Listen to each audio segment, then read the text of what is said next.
Здраво граѓани и граѓанки, здраво соборци. Јас сум Инес Ефремова и денеска ќе зборувам од перспектива на некој кој се занимава со уметност за опфатот на уметност и културата во програмата на МТВ. Свесна сум дека во овие времиња, кога сме сведоци на грубо кршење на уставот, на грубо кршење на човековите прави и слободи и на огромно народно страдање, уметност и културата не се чинат како некој приоритет или важна тема, но факт е дека уметноста и културата имаат и ќе имаат исклучително голема моќ во формирањето на едно општество. Тие се исклучително остар мач со две острици. Од една страна може да ја засечат слободната мисла, а од друга страна може да ја засечат грубата репресија. Или поинаку, уметност и културата може да бидат искористени, тоа е злоупотребени како апарат за ширење на пропаганда, но од друга страна може да бидат и нејзин противотров, да надахнат и да дадат сила на нови прогресивни идеи и општествени промени. Во македонскиот устав стои дека државата треба да го поддржува и поттикнува творештвото. Колку МТВ како јавен сервис финансиран од нашите пари го прави тоа? Краткиот одговор би бил нималку. А еве и зошто сметам дека е тоа така. Уметност и културата сами по себе подразбираат слободна мисла, критичност, независност, па дури и пркус. Во ситуација кога ги немаат тие услови, како што е македонската ситуација, кога се ставени под нечи диктат и ставени во калап, тие се освен уметност. Тие во тој случај стануваат маркетинг билборд кој што треба да продаде нешто, стануваат ефтино реалити шоу Турбофолк или стануваат згради на Рајхот. И токму таа пачина на културата ја гледаме промовирана и продржана на програмата на јавниот сервис.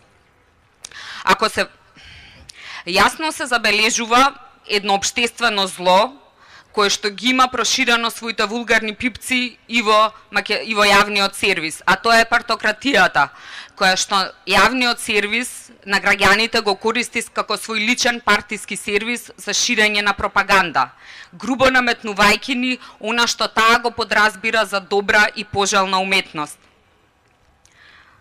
Поинаку, она што можеме да го видиме на секој чекор околу нас, ефтиниот бронзен кич, фабрикувањето на култура и историја, рушењето на културниот идентитет, сето тоа само се репризира во програмата на МТВ. Ако се водиме единствено според програмата информациите во МТВ, тогаш би долеле заклучок дека уметноста е сведена на фолк музика, а дека културата е сведена на документарци кои, како што неодамна дознавме, ги режира лично самиот премиер.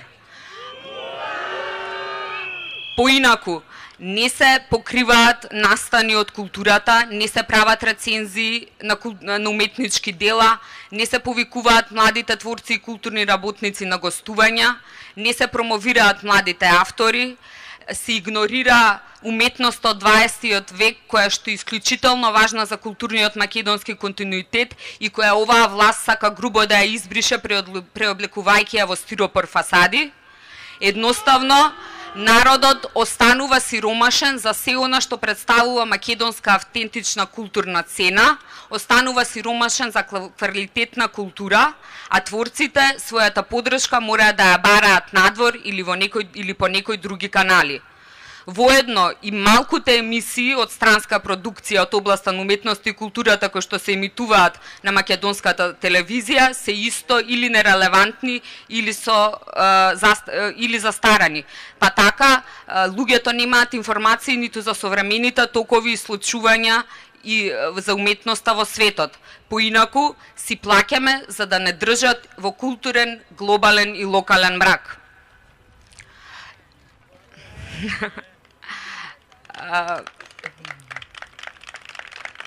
Фала. Некој би рекле, па зарем да не е тоа случајот со сите останати македонски телевизии. Да, се согласувам. И во нив не се остава простор за култура и уметност, туку се преполни со партиска пропаганда и шут. Но постои една голема разлика. Имено, тие се приватни телевизии кои имаат право на избор да ја формираат својата уредничка програма според логиката на конкурентност на слободниот пазар. Но затоа МРТВ го плаќаме вие и јас го плаќаме сите ние токму затоа, меѓу другото, да биде ослободен од притисокот да се финансира преку маркетинг и популарни програми со низок квалитет. Лично, како уметник и како граѓанин на Македонија, не сакам повеќе да морам да го уклучувам, да уклучувам хрватската радио-телевизија како најблизок медиум кој што може да ми донесе квалитетни информации од културата и уметноста. Не сакам да плаќам за телевизија која што ни игнорира мене и моите колеги како активни творци. Не сакам да гледам телевизија во која што уметноста се сведува на документарци режирани од премиерот. А знам што сакам. Сакам телевизија во која што програмата ќе биде создадена според принципите на универзалност, посебност, независност и разновидност. Ајде, време е да си го земеме јавниот сервис онаму каде што припаѓа ке граѓаните. Доволно долго беше само продолжена рака на власта и ја спроведуваше незината деструктивна пропаганда и да ги подсетиме одговорните од МРТ дека имаат законска обврска да ни понудат квалитетни содржини кои ќе ги опфатат сите граѓани и дека се должни да објективно да ни информираат за сите општествени аспекти, вклучувајќи и уметноста и културата како неизоставен и многу важен дел од секое нормално општество. Ајде, време е. Ви благодарам.